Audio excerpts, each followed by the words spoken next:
Добрый день, дорогие друзья. Bonjour le monde. Bonjour la famille. Ici la chefferie africaine en Fédération de Russie vous salue. Merci à tous ceux-là qui m'envoient les messages de soutien. Merci à tous ceux-là qui soutiennent le projet, l'initiative de la chefferie africaine. Merci. Merci pour vous. Merci. Aujourd'hui, je vais vous dire des choses qui vont peut-être déranger certaines personnes, mais il faut que je le dise pour que les gens puissent comprendre que l'initiative que j'ai mise sur pied ne date pas d'aujourd'hui. Vous comprenez? Ne date pas d'aujourd'hui. Et ceux-là qui veulent salir l'image de la chefferie africaine, ceux-là qui veulent dire au monde que la chefferie africaine est en train de faire la comédie, c'est du théâtre. Je vous rappelle que c'est seulement de la jalousie. C'est de la jalousie tout court. Je vais donner une information, vous avez vérifié dans les ambassades russes ou dans les administrations russes, on vous a dit qu'elle était fausse.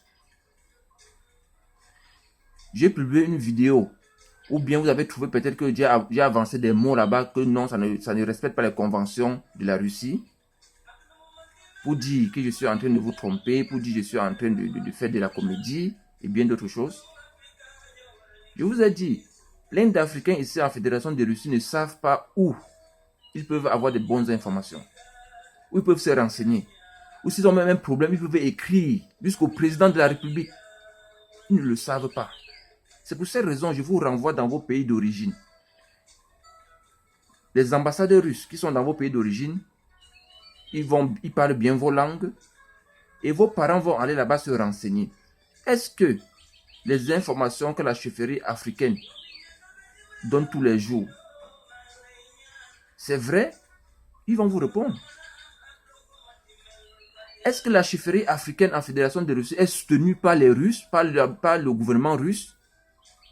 Ils vont vous répondre. Un pays comme la Grande Russie, avec son président Vladimirovich Poutine, ne peut pas se lever et mettre sa confiance à une personne qu'on n'a pas d'avance fait une étude sur cette personne. Ça n'existe pas.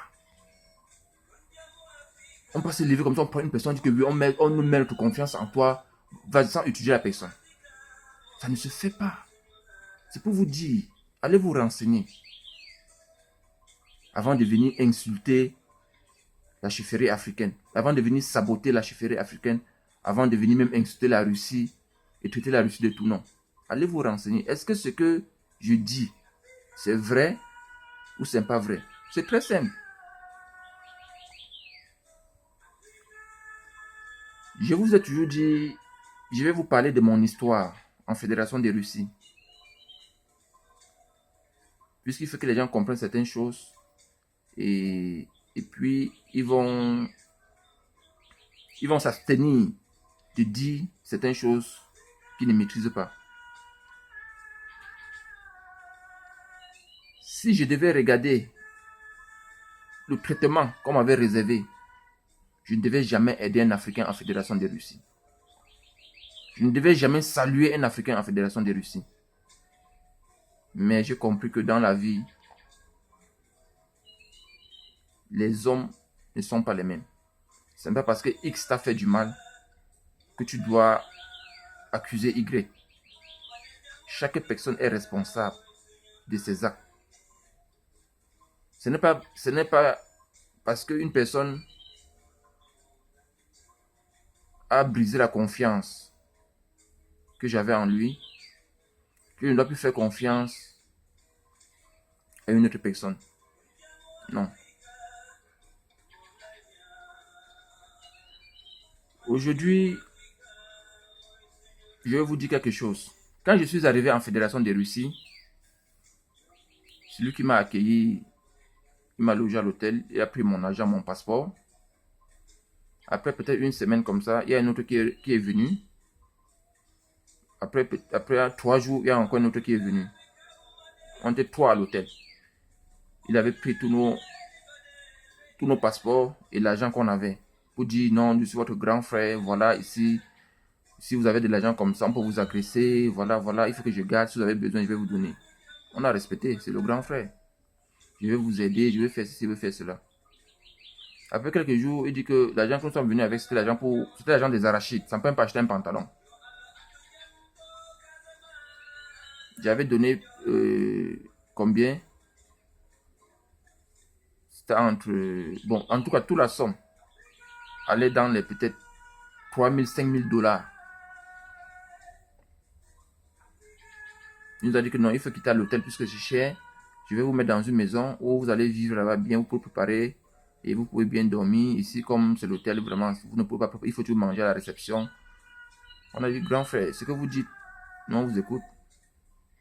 Nous allons amener sur une femme blanche, une femme russesse. Elle avait 3 enfants et elle avait un appartement de 2 pièces. Elle vivait dans l'une des pièces avec ses enfants et l'autre pièce, elle donnait ça en location pour pouvoir subvenir à ses besoins.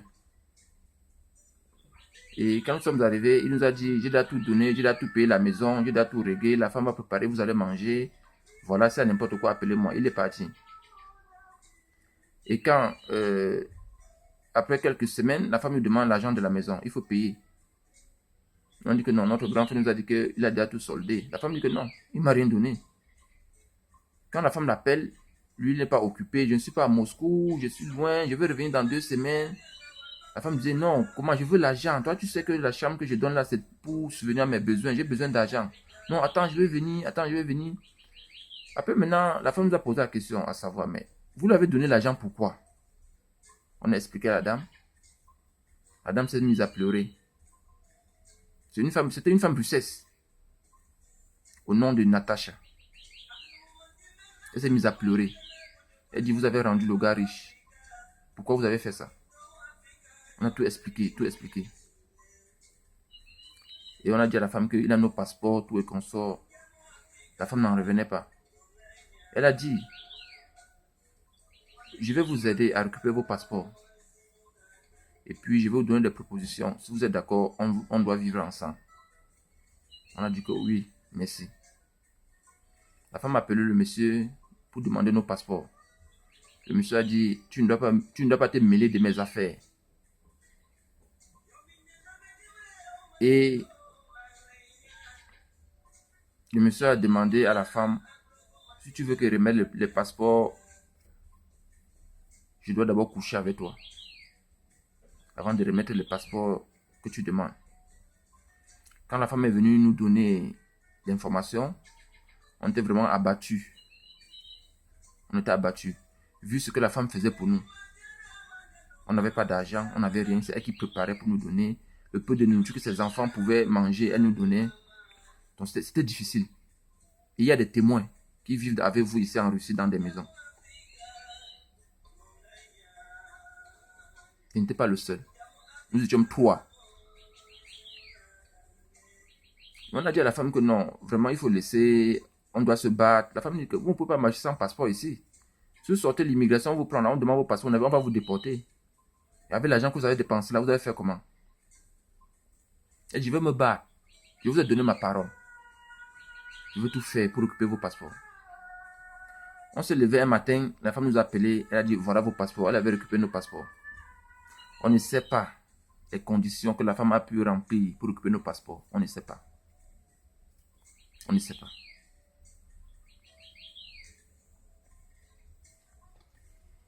Donc, c'était pour vous dire. Et après ça, la femme nous a proposé que bon, voilà, j'aimerais qu'on reste ensemble. Et voilà ce qu'il faut faire.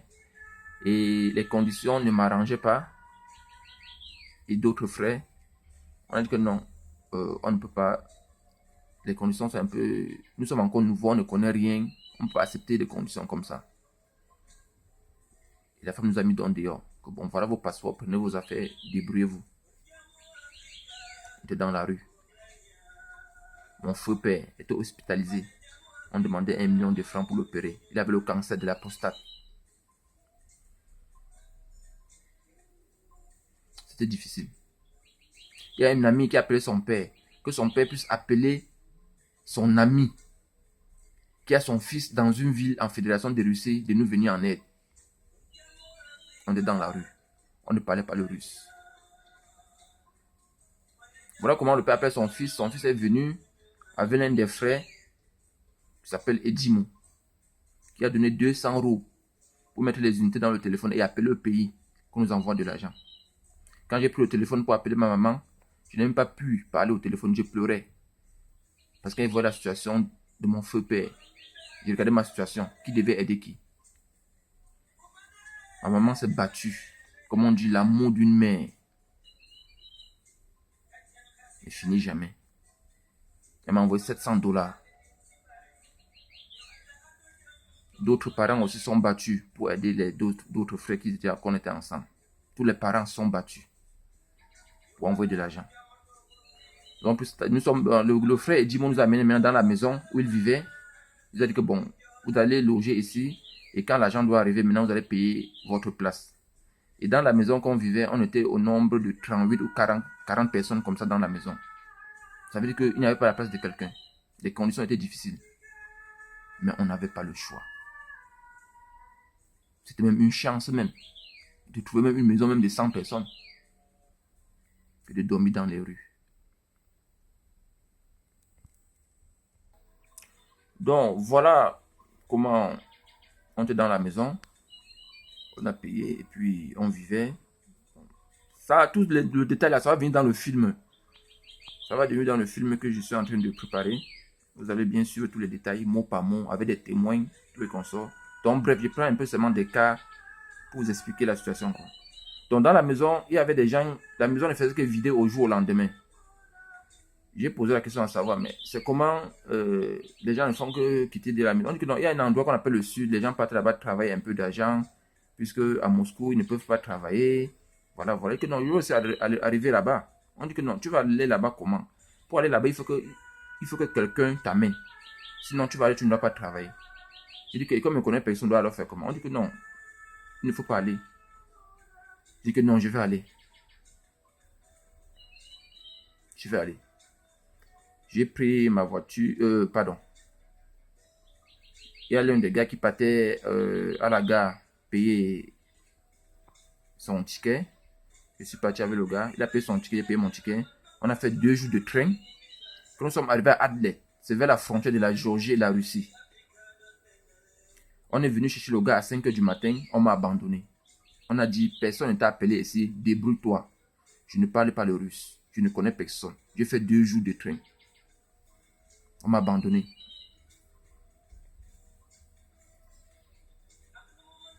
J'ai pris l'électrichka. Donc, ce sont les trains de Intercity. Donc, les trains qui font des villes, qui portent des personnes pour d'autres villes et d'autres villages et consorts.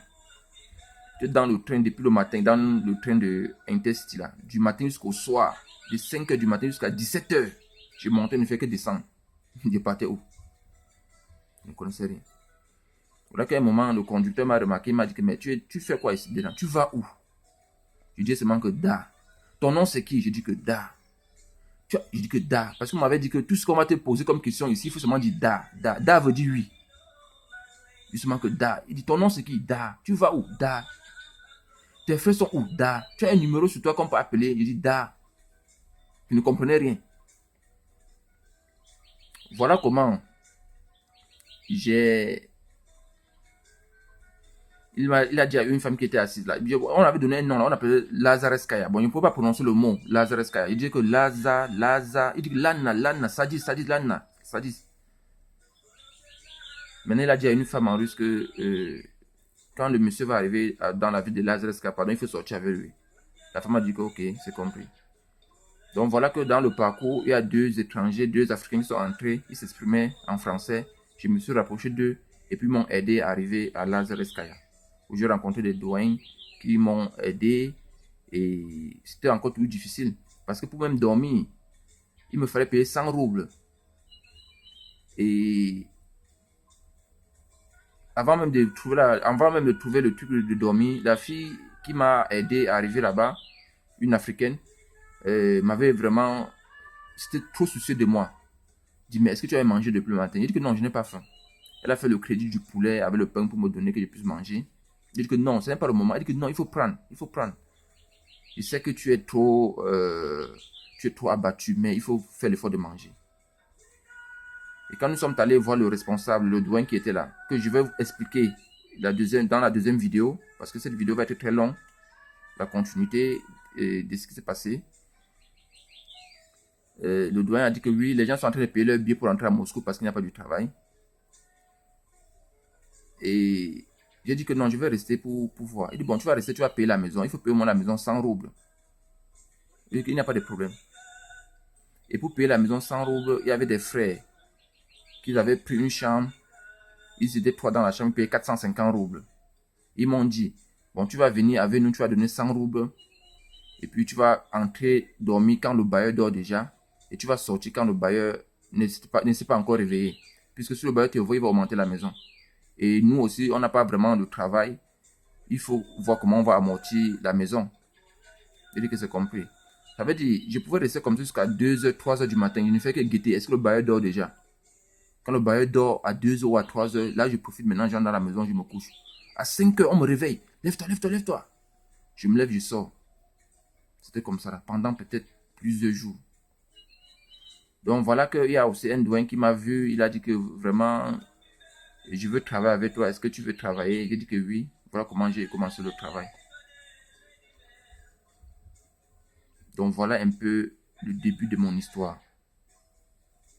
Je voulais maintenant venir à ce douane que dans les années qui suivaient, c'était en 2010, en 2009. Ça, c'est l'histoire de 2009 que je vous explique comme ça là. Quand je suis arrivé en Fédération de Russie. En 2010, non, en 2011, je pense. Quand je me battais jusqu'à j'ai pu acheter ma voiture, ma première voiture, on m'avait toujours dit, tu ne peux pas quitter des Moscou, tu ne peux pas rouler ici en voiture, tu es africain, tu n'as pas le droit, voilà, ceci, cela. Je me suis renseigné. Est-ce que le permis africain, le permis d'un pays africain on pouvait rouler en Fédération de Russie? Oui, c'était possible. Il fallait juste la traduire en russe et tu roulais. Donc voilà comment on a eu l'information. On a commencé à faire des choses. Et bien après, quand je voulais maintenant me rendre encore au sud, à Sochi, les gens m'ont dit que tu ne peux pas arriver. Quand tu vas arriver à Krasnodar, il y a le contrôle de Krasnodar, on va te déporter. Là-bas, ça ne joue pas. Il y a plein d'Africains qu'on a déportés au niveau de Krasnodar. C'est un contrôle strict. Ils ne badinent pas là-bas. Il dit que je vais aller avec ma voiture à Sochi. J'ai pris ma voiture, j'ai pris 2 de nos frères africains sur la route. Quand nous sommes arrivés à Krasnodar, c'est là que tu comprends le contrôle, des contrôles. Ça ne joue pas. C'est là que tu comprends que ici c'est du contrôle. On nous a contrôlé, on a vérifié les pièces de la voiture, fouillé la voiture, nous fouillé tout le consort. Tout était bon. Donc on dit Odachi, continuez votre route, allez-y. Nous sommes partis. Nous sommes arrivés dans la ville de Sochi. Et quand nous sommes arrivés dans la ville de Sochi, j'ai appelé les frères de Moscou pour dire que je suis arrivé à Sochi. Les gars n'en revenaient pas. Personne ne croyait. Je dis personne ne croyait. Personne. J'ai osé. Parce que pour avoir le savoir, tu dois oser. Pour avoir la connaissance, tu dois oser. Bon, pendant qu'on était au sud, maintenant, à Sochi, on travaillait. On nous envoie une nouvelle qu'il y a une Africaine au niveau d'Anapa. Elle est gravement malade. Voilà, ça ne va pas sur elle. On dit que, ok, on a compris. Et dans les jours qui suivaient, on nous appelle, on dit que cette Africaine, elle est décédée. Le douane dont je vous parle, qui, quand je suis arrivé, lui, il m'avait dit, il n'y a pas de travail. Vous avez suivi. Il m'a dit, parce que j'ai un nom qu'on m'avait donné, c'était Navigator. Le Navigator de Moscou. C'est une parenthèse. Le douane m'a dit, prends ta voiture et puis nous allons aller à Napa. Quittant de Sochi, là où on était dans la ville de Lazarevskaya pour Napa, ça fait 800 km. Aller au retour, ça fait 1600 km. Je dis, ok, grand frère, allons-y. J'ai laissé le travail. Le grand frère, on a pris la route. Quand nous sommes arrivés dans la ville d'Anapa, nous sommes arrivés dans la nuit. On a essayé de rencontrer le douane d'Anapa. Et puis, on nous a dit, oui, la fille, elle est décédée, elle était malade. Voilà. Pour le moment, elle est à la mort. J'ai appelé l'ambassade de cette fille pour dire, voilà, il y a tel cas comme ça. L'ambassade m'a dit, quand tu vas arriver dans ce ville, fais l'effort de nous envoyer le certificat de décès délivré par l'hôpital. Et puis, nous allons voir comment on va acheminer le corps dans son pays d'origine. Nous sommes arrivés dans la ville d'Annapa. En passant ici, je veux remercier tous ces Africains dans la ville d'Annapa qu'en cette période, ils ont vraiment montré leur solidarité. Vraiment, je vous dis encore merci, chapeau à vous. Quand nous sommes arrivés dans la ville d'Annapa,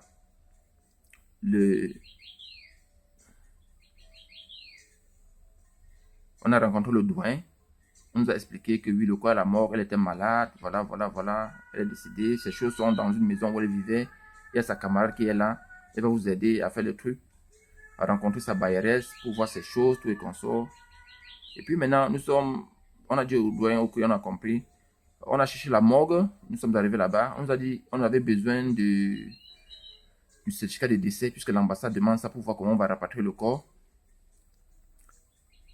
On nous a dit que non, ce n'est que le lundi, parce que c'était samedi. Nous sommes arrivés le vendredi dans la nuit et le samedi, ils ont dit que non, c'est le lundi que vous pouvez avoir le certificat de décès parce que le lundi, on va vous délivrer le certificat de décès. On a dit que ok, merci. Nous avons maintenant rencontré la camarade de cette fille. Et puis, elle nous a dit, voilà, les gens sont en train de cotiser ici, là. Voilà l'argent que les gens doivent cotiser. Voilà, ça, je vous remets. Le douane dit que non. Gardez ça, arrête. Allons, tu nous montres là où la fille vivait. Nous avons porté la fille dans la voiture. On est allé là où elle vivait. On a rencontré la bailleresse. La personne a dit que voilà l'ordinateur, voilà son passeport, voilà les affaires de vos soeurs, qu'elle est décédée. J'ai pu tout faire ce qu'elle pouvait, mais je ne pouvais rien. L'ambulance est venue, on l'a transportée, voilà. Et sa camarade ne faisait que pleurer, elle n'avait même donc, elle ne parvenait même pas à parler. Vous voyez. Et puis, on a vraiment remercié la bailleresse. Vraiment. On a remercié. Bon, ce sont des Russes, quoi. Ce sont des Russes. Ce n'est pas des Africains qui disent bailleresse, là. C'est des bailleresses russes. Russes, pardon. Donc, on a porté les choses. Et maintenant, sa camarade a dit que bon, j'habite de tel côté. Nous sommes partis là où sa camarade vivait. On a déposé les choses là-bas.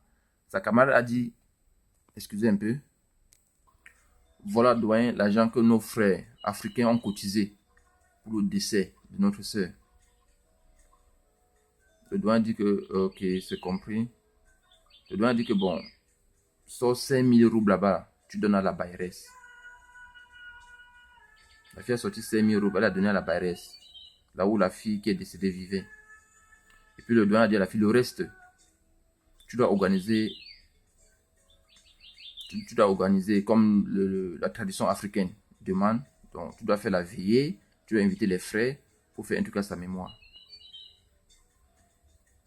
Et puis, comme on ne pouvait pas avoir le certificat de décès, nous avons donc laissé la responsabilité au doyen d'Annapa, qui devait le lundi aller à la morgue prendre le certificat de décès pour expédier à l'ambassade de cette fille. Et puis maintenant, nous sommes rentrés dans notre ville de Lazarevskaya.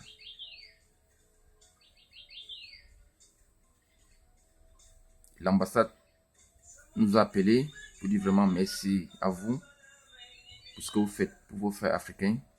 C'est cette solidarité que nous recherchons. Vraiment merci.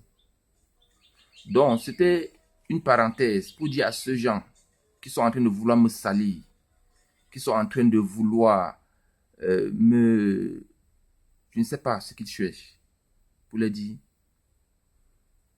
il y a des choses qui sont passées dans ce pays que vous ne maîtrisez pas. Il y a des choses qu'on ne peut pas vous dire. Puisque si on vous dit, vous n'allez pas croire. Et que non, ça n'existe pas, non, c'est pas vrai, non, c'est pas vrai. Donc c'est une parenthèse. Et je vous rappelle encore bien que personne ne m'avait donné 5 francs pour mettre le carburant dans ma voiture pour aller dans la ville d'Annapa. Personne n'avait payé ma journée pour dire, voilà comme tu es parti dans la ville d'Annapa, voilà. Personne. Avec le doyen qu'il est encore présent en Fédération de Russie, il peut témoigner. Lui et moi, on était deux nous avons financé tout ce trajet à leur retour. Et quand nous sommes rentrés, il y a des frères qui étaient très contents. Ils nous ont remerciés, ils nous ont fait vraiment, ils étaient très contents. Les frères de Lazarus Kaya.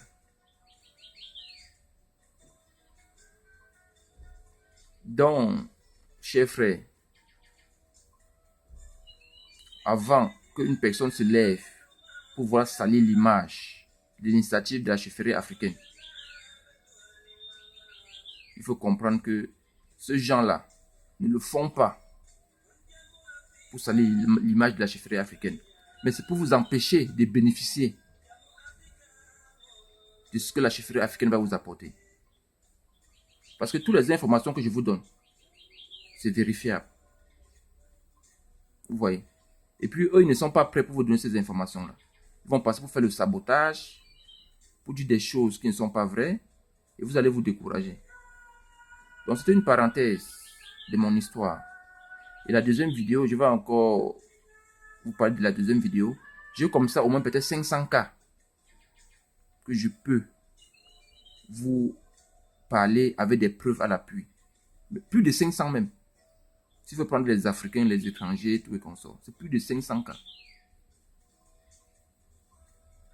Donc, je vous le redis encore, la grande Russie, avec son président Vladimir Vladimirovich Poutine, il ne peut pas se lever un matin comme ça, mettre sa confiance à une personne dans le vide. Vous comprenez? Le meilleur reste à venir.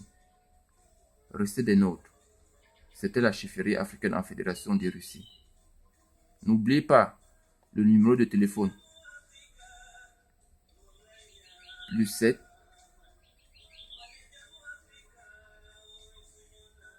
excusez un peu. N'oubliez pas le numéro de téléphone. +7 929 60 66 69 5. Et la page Facebook Longe la Relève. YouTube chefferie africaine en Russie. Twitter chefferie africaine en Russie. Et bien d'autres. Le meilleur reste à venir.